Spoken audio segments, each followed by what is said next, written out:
Tico Rodrigues has owned and operated Porto Guitarra for 12 years in the central part of the city. A mechanical engineer by training, he switched over to his first love of music after spending years repairing and building instruments for other people. Now he sells nothing but high-quality acoustic guitars, Portuguese 12 strings, and of course, mandolins.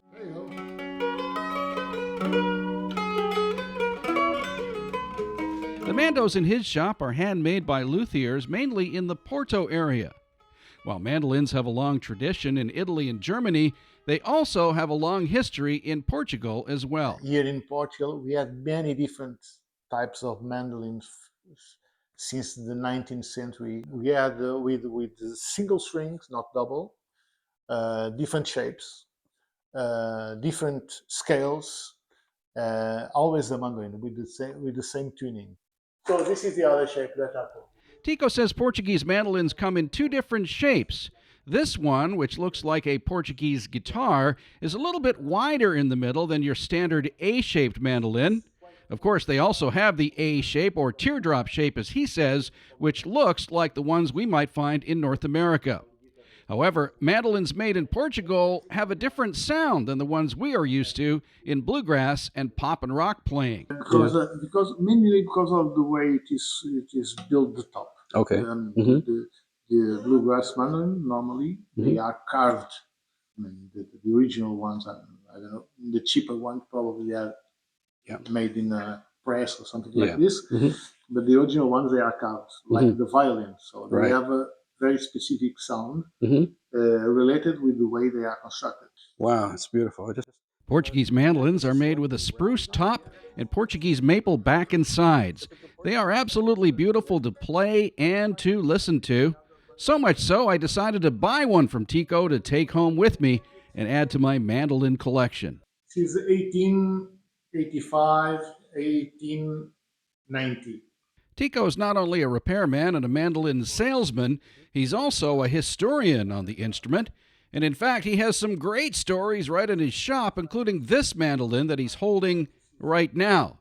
This one is made of Brazilian rosewood on the back and sides, a type of wood that is, well, it's forbidden to use these days because it's very scarce.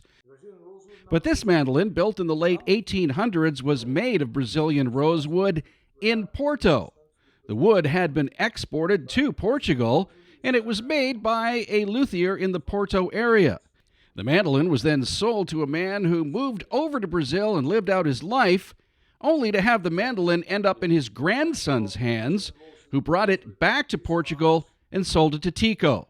Tico looked inside the mandolin and discovered it was made in the same neighborhood where his shop now sits. Amazing. It was built on the Mozinda Silveira 163, so maybe 20 meters from here. So wait a minute.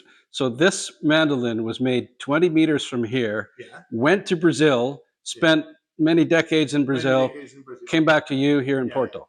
And he's staying here 20 meters from the place where he was made.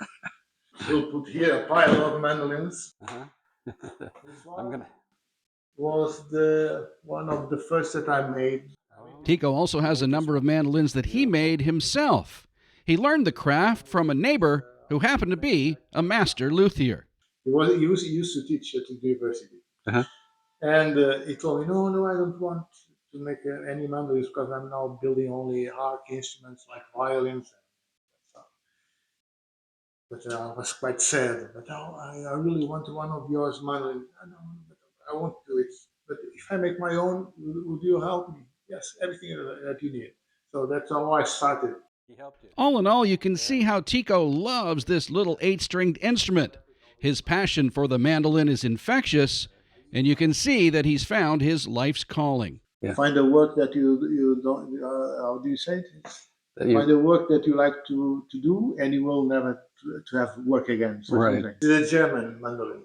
Information about Tico's shop, Porto Guitarra, can be found in the description box below. And if you're interested in picking up one of those exquisite instruments that he sells, he does ship worldwide. So sounds good. Yeah. 1958.